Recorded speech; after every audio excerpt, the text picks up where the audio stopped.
ఓ dialogue ఉంటుంది, assembly seat కాదు కదా గేట్ కూడా తాగలేనట్టు, ఓటు కాదు కదా డిపాజిట్లు కూడా ఇవ్వడానికి ఇలా ఓపెన్ ఛాలెంజ్ చెప్తున్నా. అవసరం అయితే మీరు బాండ్లు తెచ్చుకోండి, మీరు రాసిస్తాం. 100 రూపాయల బాండ్ అయినా 1000 రూపాయల బాండ్ అయినా సరే, ఒక్కరు కూడా కాంగ్రెస్ పార్టీ గెలవడం చెప్పేసి మీరు రాసిస్తాం. నిరుద్యోగులు అందరం కూడా గెలవనియ్యం మేము, గెలవనియ్యం మేము.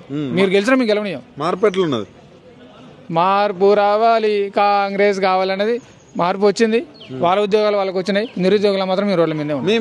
మీకు చికెట్పల్లి కావచ్చు, ఇళ్ళ కావచ్చు, కొంచెం మేధావులు అని చెప్పుకున్న కోదండరాం లాంటి ఒక మేధావి వర్గం, ఆ వర్గం గురించి కూడా మాట్లాడాలి. మంచి గుర్తు చేసినామన్నా. ఆ రోజు మొన్న రియాసార్ గారిని కూడా గట్టిగా అడ్డుకున్నాం. ఏది సంవత్సరంలో 2 లక్షల ఉద్యోగాలు పెట్టి చేస్తావు, ఏమి 85 ఉద్యోగాలు అంటే అదంటే ఇదంటే అని చెప్పేసి గట్టిగా తగులుకున్నాం మేము. అయితే మీరు గాంధీ భవన్కి రండి, నాకు రిప్రజెంటేటివ్ ఇవ్వండి, మీ సమస్యలు ఏందో రాయండి. అసలు మైండ్ నుండి మాట్లాడుతున్నావా? గత 6 నెలల నుంచి ఉద్యోగ నోటిఫికేషన్ కోసం ధర్నాలు చేస్తూనే ఉన్నాం.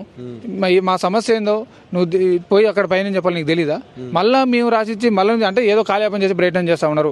ఈరోజు రియాజ్ సార్ కానీ, బల్మూరి వెంకట్ కానీ, కోదండరామ్ కానీ, ఆగ్నూరు మురళి